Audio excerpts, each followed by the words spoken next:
a journey of nearly 1500 years of British literature. Imagine we are entering a time machine. At every stop, we will meet kings, warriors, priests, poets who changed literature forever. The first one is Old English period, which starts from 450 AD to 1066 AD. Our journey begins in 450 AD. The Roman had left Britain. Germanic tribes, the Angles, Saxon, and Jutes, crossed the sea and settled in England. Life was so dangerous. People believed that a true hero should be brave enough to fight monsters and face death without fear. Out of this warrior culture came the greatest epic of the age. First one is Beowulf. Beowulf is an anonymous masterpiece.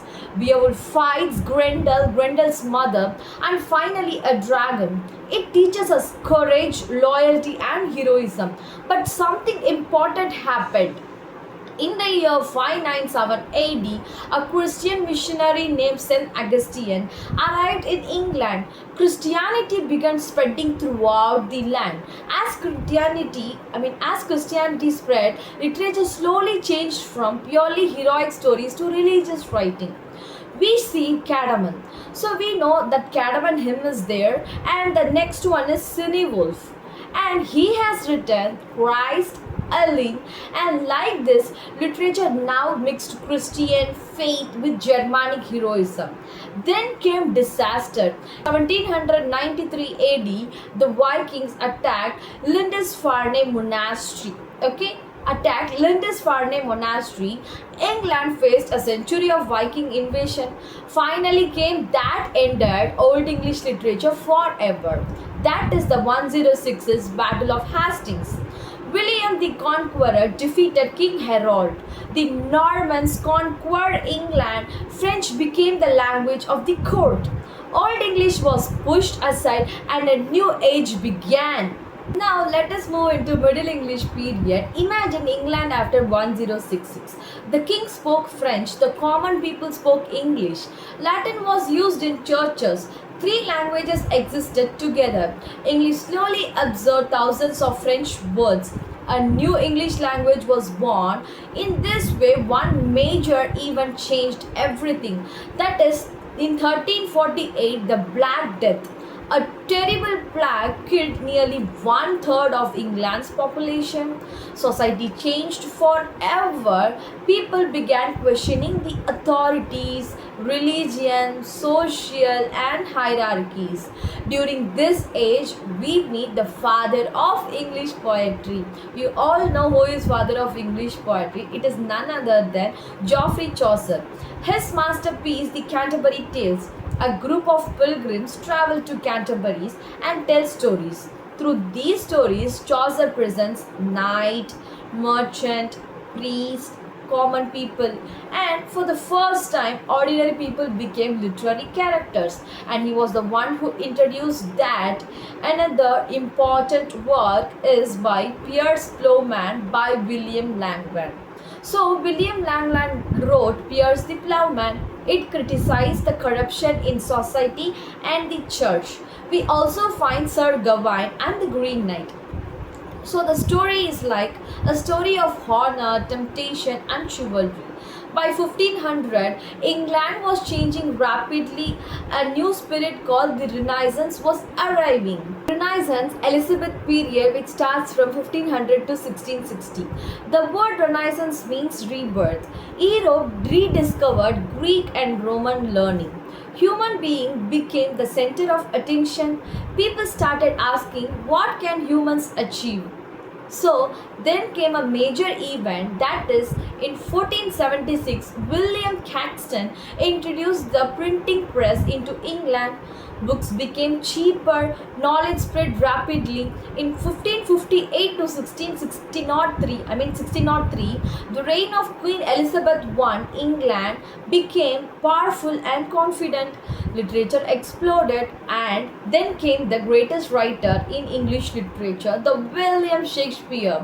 Major plays of his is Hamlet, Macbeth, King Lear, Othello, The Tempest. Okay, Shakespeare explored ambition, jealousy, love, power, and human psychology. Another great dramatist in this age is Christopher Marlowe, and his famous work is Dr. Faustus. A man sells his soul for knowledge and power. We also meet Edmund Spenser, the Fairy Queen. Then political turmoil arrived. In 1642, the English Civil War began, and in 1649, King Charles I was executed.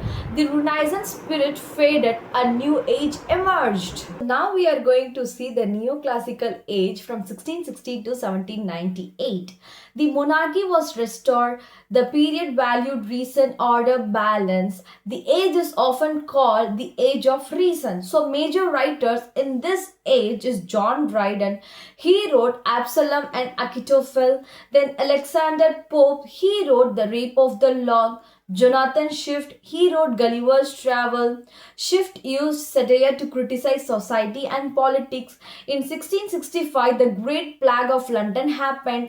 In 1666, the Great Fire of London, which was happened. Another important development, the English novel was born. Daniel Defoe, who wrote Robinson Crusoe. Samuel Richardson, who wrote Pamela. But soon writers became tired of logic alone. They wanted emotion, nature, imagination. A revolution was coming. Romantic age started from 1798 to 1837. In 1798, a book appeared, that is Lyrical Ballad. This book marks the beginning of the Romanticism. The Romanticism said, feel, don't just think. They loved nature, imagination, freedom and individual experience. So major writers in this age is William Wordsworth. He wrote Tintin Abbey, The Prelude, and Samuel Taylor Coleridge, that is St. Coleridge, The Rime of the Ancient Mariner.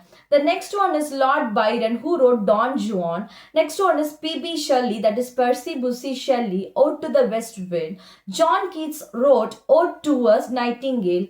Meanwhile, in 1789, the French Revolution inspired ideas of liberty and equality.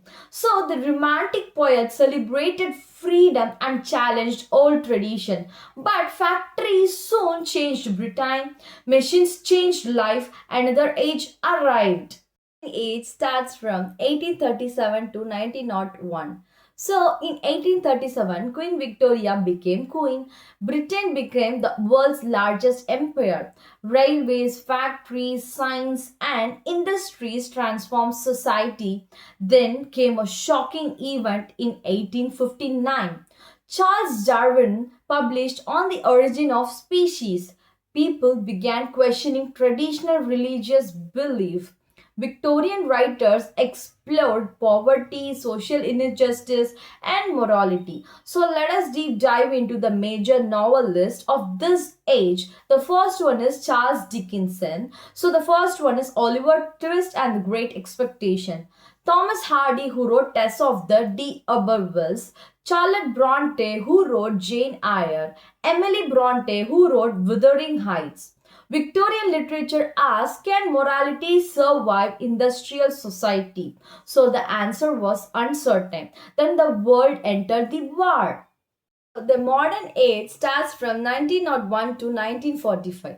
The 20th century begins. Confidence in progress begins to collapse. 1914 to 1918, World War I, millions died. Humanity was shocked. Writers felt that old values had failed. Modernism was born. Major writers like T.S. Eliot wrote The Waste Land, a picture of a broken modern world. James Joyce, who wrote Ulysses. Virginia Woolf, who wrote Mrs. Dalloway. D.H. Lawrence, who wrote Sons and Lovers. Then came another catastrophe, that is from 1939 to 1945, World War II. The modern world was shattered again. Writers searched for meaning in chaos. Postmodern age from 1945 to present. After World War II, many writers stopped believing in absolute truths. Postmodernism asks, is there one truth or many truths? Can history itself be trusted? So, the major writers of this age is Samuel Beckett. He wrote Waiting for Godot. Two men wait endlessly for someone who never arrives. So John Fawkes, who wrote The French Lieutenant's Women, and the Angela Carter, who wrote The Bloody Chamber, and the Salman Rushdie, who wrote Midnight Children. Postmodern writers mix fact and fiction, history and fantasy. They break traditional rules, they play with the language, they challenge certainty. Remember this story, Old English is equal to heroes and Christianity, which started from 450 to 1066. Middle English, Chaucer and Pilgrims, which started from 1066 to 1500. Renaissance, Humanism and Shakespeare, which started from 1500 to 1660. So next we let us jump into Neoclassical, that is Reason and Satire, which starts from 1660 to 1798. Romantic, Nature and Emotion, which starts from 1798 to 1837. So Victorian, that is Industry and Social Problems, which starts from 1837 to 1901. So Modern, that is World Wars and Alienation, that is World War I and II, which starts from 1901 to 1945. Postmodern, there are multiple truth and experimentation, which starts from 1945 to present. And that is the complete story of British literature from Beowulf Sword to the postmodern age. So this is how we have to read British literature, from various to playwright, from postmodern to Old English literature, from monasteries to modern novels, all in one journey through British English literature. Thank you for watching this video. Do subscribe and follow